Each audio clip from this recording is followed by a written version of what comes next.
The California gold rush started in 1848 when gold was discovered at Sutter's Mill near present-day Sacramento.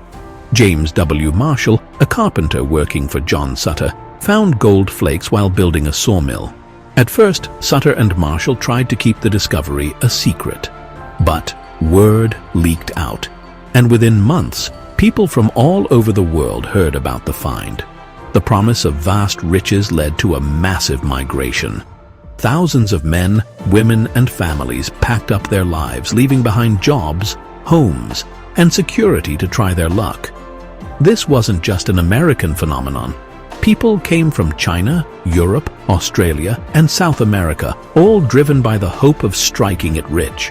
California's population exploded, changing the state's demographics and economy in ways that would reshape its future. The rush for gold wasn't just about mining, it was about chasing the American dream. Getting to California was a difficult and dangerous task. Miners came from all over the country and even internationally to join the rush. Most traveled by wagon trains, enduring harsh conditions and taking months to cross the plains. These pioneers faced extreme heat, sudden storms, and rough terrain. Others took longer routes, sailing around Cape Horn at the tip of South America or passing through Panama, a treacherous journey fraught with disease and dangers. The gold rush was not just a financial gamble, but also a test of endurance. Many travelers faced starvation, illnesses like cholera, and the risk of losing their lives on the perilous journey. For many, the promises of wealth seemed just out of reach as they struggled to reach California. Once they arrived, the hope of finding gold was often met with overcrowded camps, limited resources, and the harsh reality that California was far more challenging than they imagined. Once in California, prospectors faced even more challenges. The mining camps were chaotic and often lawless, with very few regulations. Hundreds, sometimes thousands of people would gather in one camp, living in tents or crude cabins. There were no real amenities, no hospitals, no schools, and few supplies. Disease and poor sanitation ran rampant, with cholera and dysentery claiming many lives. Miners who had traveled long distances now had to contend with overcrowded conditions, limited water sources, and the constant struggle to find enough food. Yet, the mining camps also brought opportunities for those who weren't mining.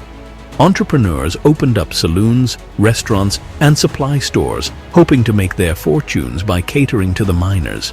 In fact, some of the wealthiest people during the gold rush weren't the ones mining gold at all, but those selling picks, shovels, and other essentials to the miners.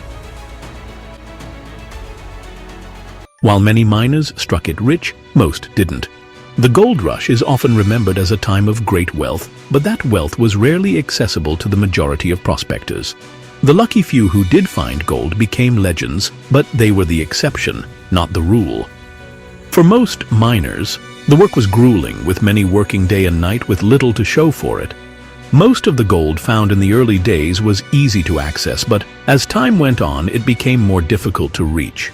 Some miners used methods like panning, but others dug deep into the earth, often with little success.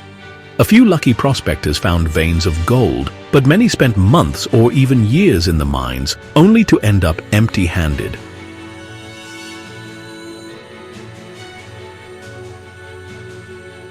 The psychological toll of the gold rush weighed heavily on many people. Dreams of sudden wealth gave way to bitter disappointment as men sold their equipment and returned home, broken in spirit and often bankrupt. The promise of riches was real, but so were the losses. The environmental toll of the gold rush was devastating. As miners flooded into California, they used increasingly destructive methods to extract gold. The most infamous method, hydraulic mining, involved blasting water at high pressure against mountainsides to expose gold buried within. While it was effective, it had disastrous environmental consequences. The force of the water caused massive erosion, turning entire landscapes into barren wastelands. Rivers were clogged with silt, and forests were cleared to build camps and fuel mining operations. The once thriving ecosystems of California were ravaged. In addition, Many mining camps polluted the rivers and streams, making water sources unsafe for drinking and fishing. The greed for gold not only devastated California's natural beauty, but also set the stage for long-term environmental damage that would take decades to repair. The gold rush may have brought wealth to some, but it came at a great cost to the land.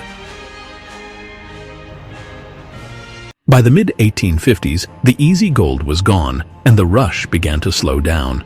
The population of California remained high, but the number of prospectors steadily decreased. The price of gold had risen, making it more difficult for ordinary miners to compete with larger operations.